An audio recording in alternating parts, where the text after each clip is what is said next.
El Imperio Romano, mediados del siglo V. La Galia. Flavio Aecio es un general que ascendió tanto que se convirtió en el romano más poderoso de todo el Imperio Romano Occidental y sirve bajo el emperador, aunque en la práctica es el romano más importante y gracias a sus campañas militares, así también como sus brillantes estrategias políticas, está logrando mantener el control de toda la Galia y salvar al occidente imperial de su destrucción ante la enorme cantidad de bárbaros que están asentados en él. El éxito y el poder de Aecio se ha logrado en parte debido a que ha creado un potente ejército, mezclando a sus legionarios romanos con los guerreros más violentos de todos, los hunos, gracias a que siempre se ha llevado bien con Atila, pero esta alianza llega a su fin cuando el rey huno decide abandonar sus incursiones en el oriente del imperio para empezar a hacerlo en el occidente, donde aparentemente el imperio se encuentra más débil. Atila le prohíbe a sus hombres seguir sirviendo como mercenarios en el occidente. Los hunos de Aecio regresan a Germania y Atila se prepara para invadir la Galia.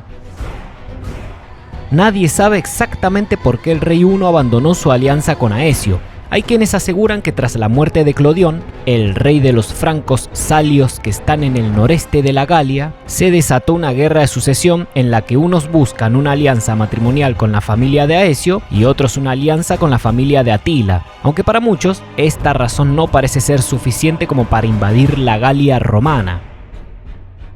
Sea cual sea la verdadera razón, venganza, desacuerdos políticos o simplemente ambición territorial, Atila moviliza hacia el oeste a una gran fuerza huna mezclada con guerreros bárbaros de toda Germania.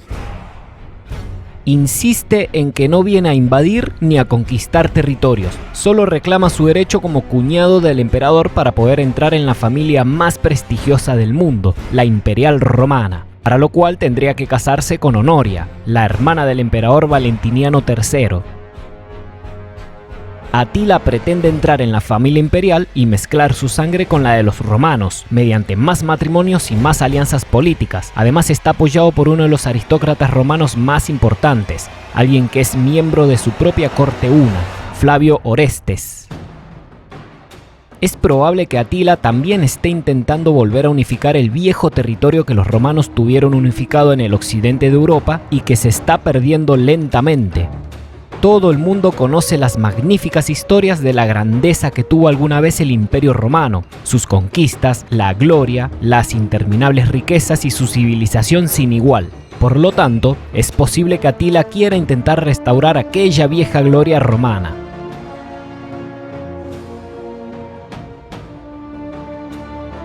Flavio Orestes colabora con Atila, más que nada porque en él ve a un líder fuerte y hace mucho tiempo que un emperador romano no tiene ese carácter, ese nivel de guerrero y político al mismo tiempo, algo que despierta su ambición y también colabora con la idea de volver a unificar al Imperio Romano. Pero esta vez los romanos tendrán que ser unificados con los pueblos bárbaros, tendrán que volver a romanizar todo el territorio conquistado y así recuperar la vieja época gloriosa de los antiguos Césares. Sin embargo, los tiempos han cambiado y ya no será tan sencillo derrotar a estos bárbaros, que militarmente han aprendido tanto de los romanos que ya casi ni se distinguen, además de que las fuerzas imperiales occidentales han sido destrozadas a lo largo del siglo V y solo hay unas pocas legiones para un enorme territorio que cuidar.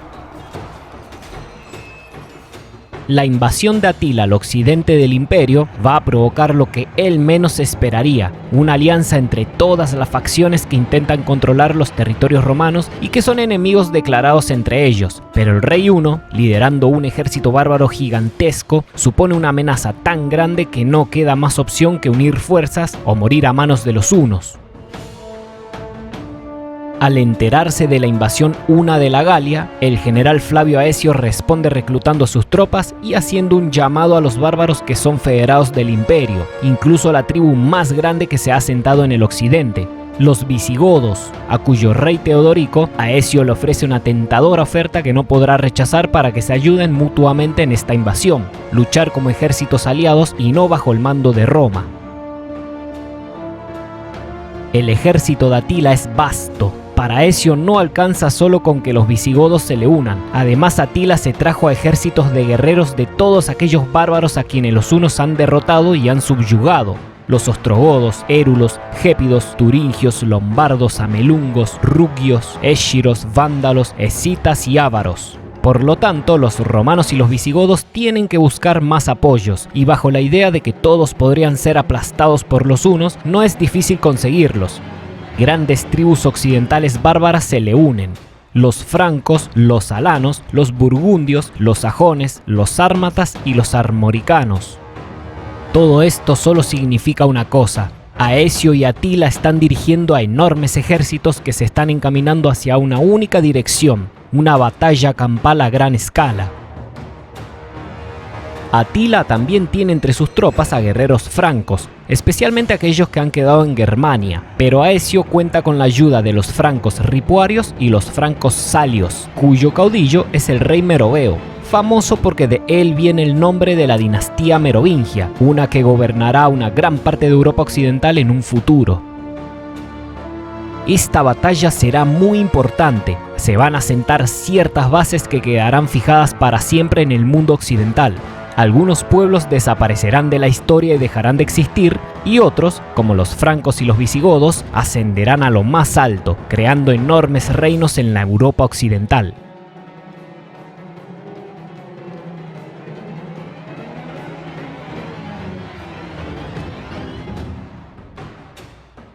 La ciudad romana de Aurelianum, conocida anteriormente como Cenabum por los celtas, la actual Orleans, empieza a sufrir un asedio huno, pero al día siguiente llega el ejército de la coalición de Aecio para enfrentarse a Atila, quien al ver la llegada de este ejército se repliega para no dejar a sus guerreros atrapados y organizar mejor la batalla.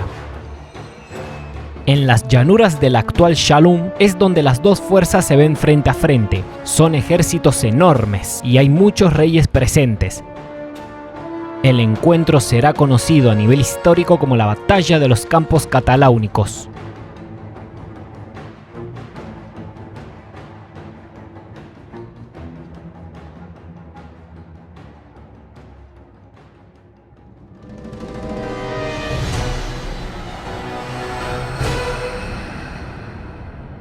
Uno de estos reyes guerreros es Sangíbanos, el rey de los alanos y aliado de los romanos, pero Aecio no confía del todo en él, cree que podría traicionarlo en plena batalla e inclinar así peligrosamente la balanza de la misma a favor de Atila. Por ello es que cuando Aecio ordena la formación, pone a los alanos en medio de los romanos y los visigodos de Teodorico, para que no sea fácil huir del combate y no le queden más opción que luchar, mientras que detrás o en la retaguardia están los francos y los demás bárbaros.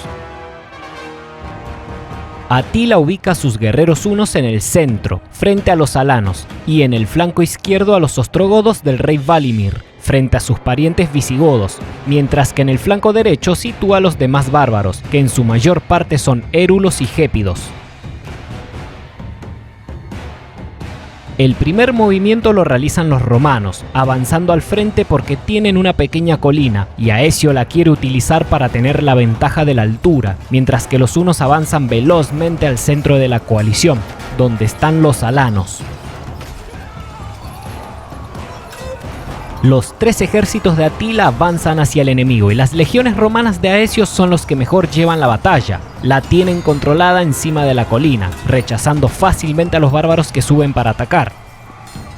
En el otro flanco, los visigodos resisten el ataque de los ostrogodos en una batalla bastante pareja, pero en el centro, los hunos atacan con tal ferocidad que provocan graves bajas en los alanos y estos empiezan a retroceder, aunque como detrás de ellos están los francos y en los flancos están los visigodos y los romanos, los alanos tienen que seguir luchando junto a los francos para no caer en combate.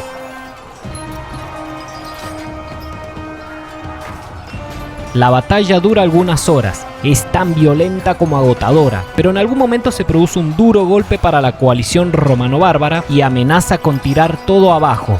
Teodorico muere. Era el rey de los visigodos, era el aliado más fiable de Aecio y era el que tenía uno de los ejércitos más grandes. Pero estos guerreros visigodos ya no son los bárbaros de antes, están muy disciplinados, son más romanos que bárbaros y no huyen desesperadamente, más bien lo contrario, nombran a un nuevo rey y continúan la batalla. Turismundo, el hijo de Teodorico, es nombrado como rey en pleno encuentro bélico. Esto demuestra la gran frialdad, la disciplina y la profesionalidad de los visigodos en plena batalla campal.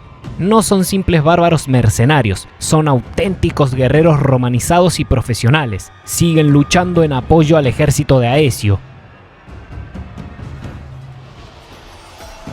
Un rey visigodo murió luchando en las primeras filas contra los ostrogodos, y un nuevo rey fue nombrado casi instantáneamente, por lo que lejos de desatarse el caos, los visigodos mantienen la disciplina para sorpresa de Atila, y la batalla sigue estando muy reñida. De hecho, consiguen frenar el avance de los ostrogodos. Miles de guerreros aliados de Atila deciden retirarse, y son justamente los ostrogodos, que ya no quieren seguir luchando contra sus parientes visigodos por una causa ajena, y buscando vengar a su padre, Turismundo ordena avanzar directamente hacia Atila. Ahora los hunos libran una batalla en dos frentes, por un lado contra los alanos y los francos, y por el otro contra los visigodos. Además, los romanos de la colina han derrotado a los bárbaros, y estos también empiezan a replegarse. Aquí es cuando Atila ve que la batalla está perdida. Sabe que si no actúa, los hunos podrían ser atacados por un tercer flanco, el romano de Aecio. Por ello ordena la retirada inmediata para salvar a su ejército bárbaro.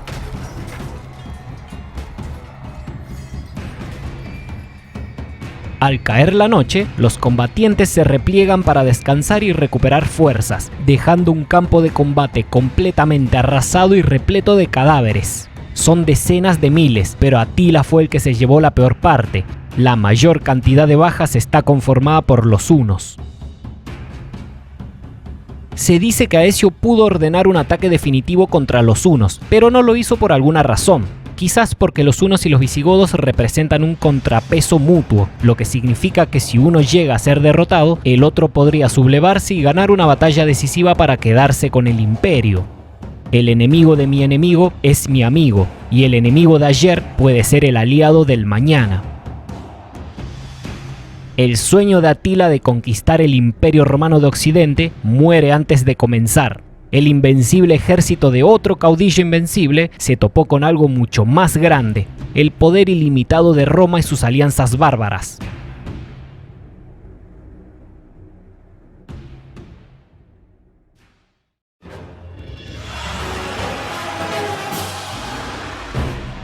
A partir de la segunda mitad del siglo V comienza el rápido declive de los hunos y su dominio sobre Europa, pero de forma mucho más lenta, el imperio terminará corriendo la misma suerte, al mismo tiempo que empezará el lento ascenso de las tribus germánicas. Atila muere misteriosamente en el año 453, 2 años después de su mayor derrota. Mientras que Aecio, ya consolidado como el salvador del imperio, se gana de un enemigo mucho peor, el emperador Valentiniano III, quien teme que la enorme popularidad de Aecio termine proclamándolo como emperador. Por ello es que decide golpear primero, eliminando al rival político antes de su aparición.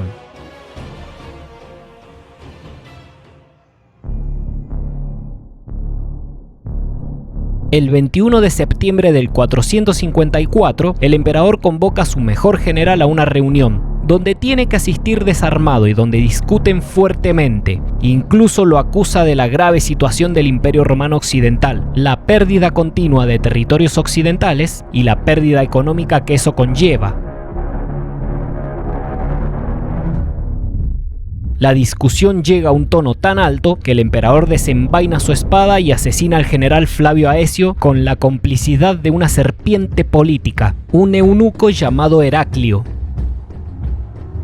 Con esto queda demostrado de nuevo que la política romana interna está completamente rota, tan podrida como corrupta, y esto ha sido fatal para el imperio. Lo ha llevado hasta donde está, y si la cosa no cambia, todo se perderá para siempre. Ahora sí parece ser que el imperio ha perdido su vieja gloria y grandeza. Un cobarde emperador asesinó a su mejor general cuando éste estaba indefenso porque sentía celos de su popularidad y temía que lo desplace. Pareciera como que ya no importa Roma ni la romanización. Ahora todo se trata del poder, sin importar el costo de ganarlo, sin importar que un emperador se deshaga de todo aquello que hizo grande a Roma, sus valiosos generales y sus legiones.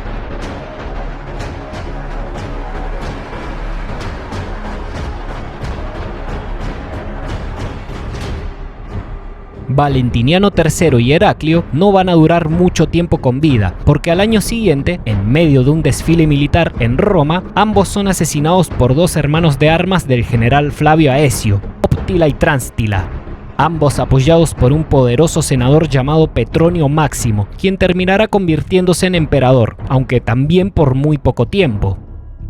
Otro claro signo de decadencia. A partir de ahora, los emperadores no van a durar mucho tiempo en el poder.